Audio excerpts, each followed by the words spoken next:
In today's video, we're diving into the intersection of law enforcement and healthcare, where the need for compassion often clashes with authority, leaving lives hanging in the balance. Get your hands behind your back.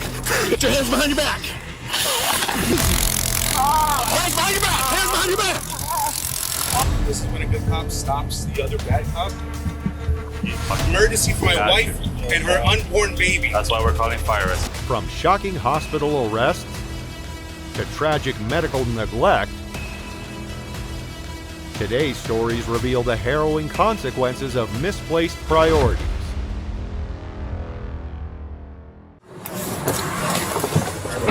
Hey, buddy, stop where you're at. Have a seat. This is where it all began. A Circle K in Phoenix, Arizona, leading to a chaotic series of events that ultimately ended at a hospital. Officers Benjamin Harris and Kyle Sue were responding to a call about a man refusing to leave the store. What followed wasn't just a questionable arrest, but a tragic case that underscores systemic failures in both law enforcement and emergency response. On August 19, 2024, the officers were informed by an unidentified man that he had been assaulted. Without verifying the claim, they pursued 34-year-old Tyrone McAlpin, who was accused of the assault.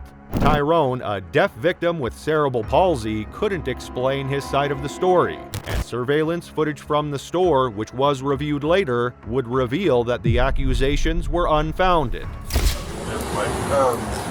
You're saying that's the guy that assaulted right there, with the backwards hat on, yep. What's he gonna say if we go talk to him? He was, you can watch the video, he was standing right outside of the door, he pushed me inside the store, and he was telling me, get out, get out, get out. I'm saying, I'm not going out there, there's other people trying to... Alleging he assaulted you, do you want him to go to jail? Yes, he said, put his hands on me, I felt violent, and he was pushing me outside the door, and he was standing outside the door opening and saying... That dude. Why didn't you wait here first? The black guy? Yeah.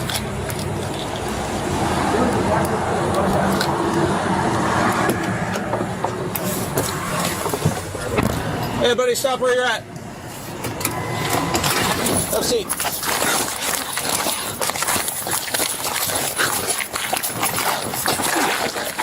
Tase him, tase him, tase him.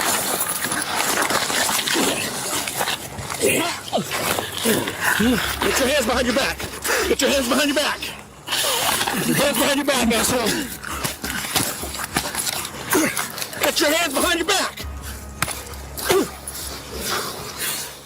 When the officers confronted Tyrone, his inability to hear or respond to their commands was mistaken for defiance. A brief struggle escalated rapidly, with punches thrown and Tyrone forced to the ground.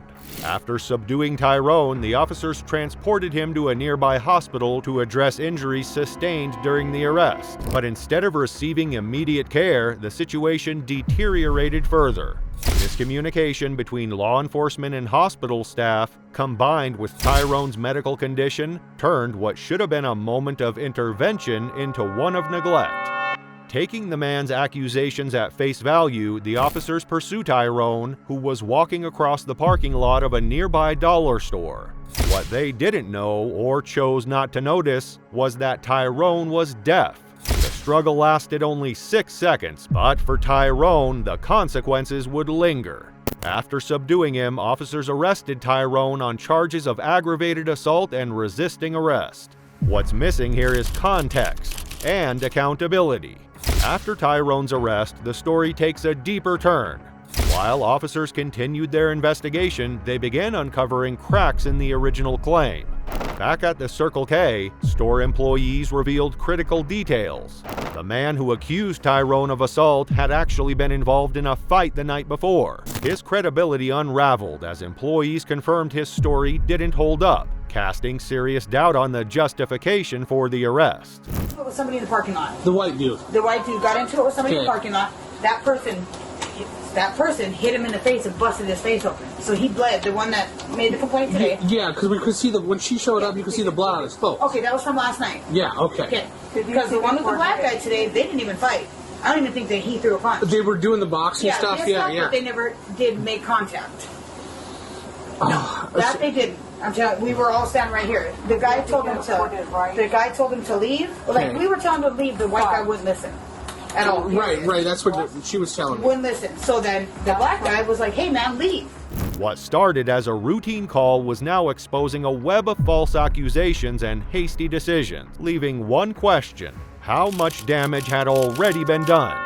Store employees were quick to point out that Tyrone wasn't the aggressor at all. In fact, they recognized him as a familiar face in the neighborhood, a quiet man known for helping people by holding doors open at the store. From the very beginning, they were skeptical of the accuser, describing him as a troublemaker who had already caused issues the night before. If the officers had taken the time to verify the accusation with witnesses or review the situation thoroughly from the start, Tyrone would never have been wrongfully targeted. Instead, a chain of rash decisions led to a wrongful arrest and a potential lawsuit that could have been entirely avoided.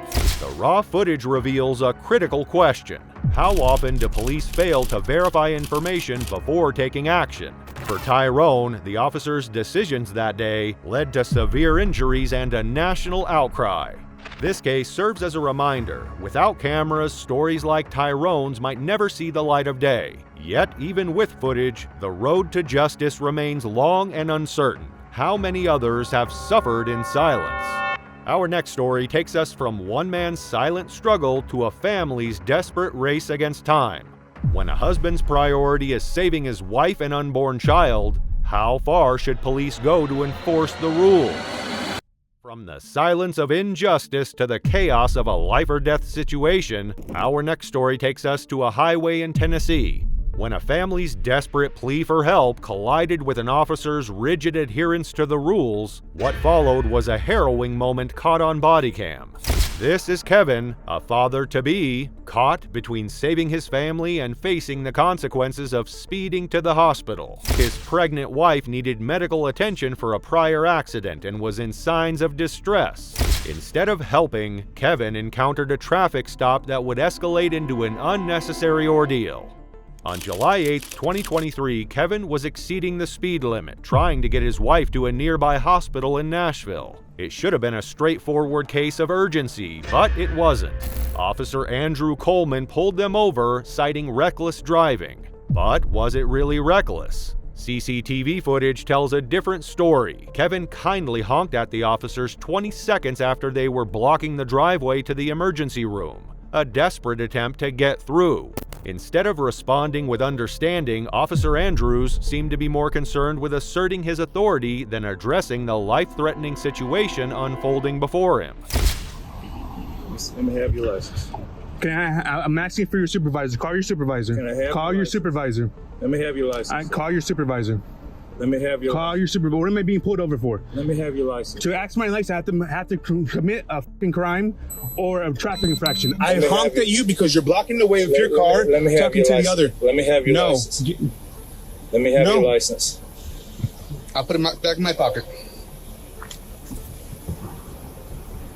Your ego is really this big? I honked at you very nicely one time for you to move out the way.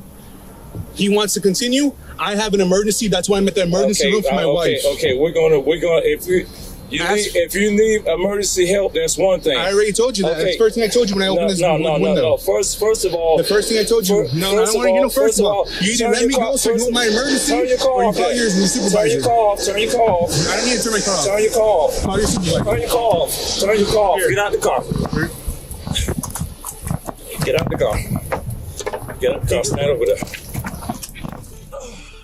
Kevin begged the officer to let them go, explaining the dire situation. Yet, instead of providing an escort to the hospital or issuing a quick citation, Officer Andrews demanded Kevin to step out of the vehicle, the delay costing precious time for Rachel. What followed was an argument that quickly escalated. Kevin, desperate and panicked, refused to give up his license. Officer Coleman called for backup, further delaying the couple. All the while, Rachel endured an unbearable situation in the passenger seat. Confronted with the officer's hostile demeanor and unreasonable behavior, Kevin was compelled to step out of his vehicle. Keeping his identity undisclosed, he calmly requested a supervisor to address the escalating situation. Shortly after, fire rescue arrived just outside the emergency room they had been rushing toward. While medics attended to his wife, Kevin tried documenting the incident on his phone. However, Officer Coleman forcefully pushed him to the curb, isolating him far from the scene and restricting his ability to record the unfolding events. Sir, step on the sidewalk over there. Stay on the sidewalk. That's not a sidewalk. Stay on the curb. Stay on the curb, sir. Stay on the curb. I'll stay on this curb. Sir, stay on the curb, sir. I'm gonna stay on this curb. Stay on the curb. Stay on the curb over there. This is where you stop him. Stay on the curb. This is your chance to stay on the to curb. reel him You back. should just listen to what he's saying and stay right there. What's the reason? Because we're treating your wife. The Harper story sparked outrage. Critics pointed out that Officer Coleman had multiple options. He could have issued a quick warning, provided an escort, or simply let them go. Instead, his rigid adherence to protocol nearly turned into a tragedy. This incident raises a troubling question. Who pays the price when officers prioritize rules over humanity? For Kevin and his wife, it was nearly the ultimate cost. Kevin's case is a stark reminder that not everything is black and white. When lives hang in the balance, every second matters. And in those moments, compassion, not protocol, should take priority. From a family's desperate fight to save a life, we now head to Dallas, Texas, where a hospital visit took a shocking turn, ending in an unlawful arrest and public outrage. Stay tuned. In our final story, we head to Dallas, Texas, where a routine hospital visit took a shocking and tragic turn. What began as a man seeking medical help quickly spiraled into an unlawful arrest, as officers ignored his pleas and the warnings of hospital staff. Their actions would ultimately cost the man his life, leaving a community outraged and a police department scrambling to save face. Hospitals are supposed to be places of healing, but on this particular day, it was a stage for an unsettling display of power. Officers were called to what they described as a disturbance, only to target a man who was trying to survive, pleading for medical assistance.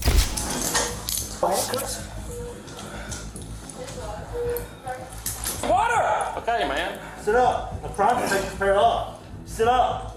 Okay. You want to stop? I'm sitting up, asshole. Oh, God. He's taking the cuffs off. I want water. Quit. Sit down. Relax. I need water. Got some. That isn't enough. Don't do it. Stop. He's got a single pair on now, too. You want to take the doubles off and leave them on there? I don't know what works best. Stop screaming. They're going to do this. I don't know. If they get them off, take them off. Take them off. Stop. What do y'all want? Stop. Hang on. What are y'all doing? Stop. We're taking off the handcuff. You're hurting your own self. Stop. I need water. Quit kicking, dude. Things took a tragic turn. As the man pleaded for water and struggled to breathe, his distress was mistaken for defiance. Instead of addressing his discomfort, the officers escalated their use of force, restraining him as he gasped for air. What the officers failed to see or chose to ignore was that the man wasn't resisting them. He was fighting for his life. Unable to fully grasp the severity of his condition, he fell silent, his body succumbing to respiratory distress. Moments later, he appeared to lose consciousness.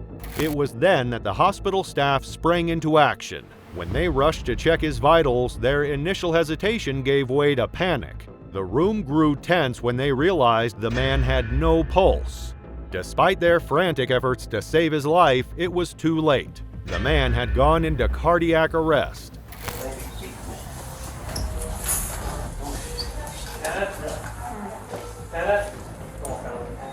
No pulse. No pulse. Rapid heart.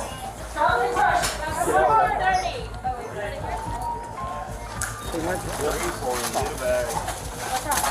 No pulse. Need a pulse off. Pulse off. Where's the teeth? Here, stick mine.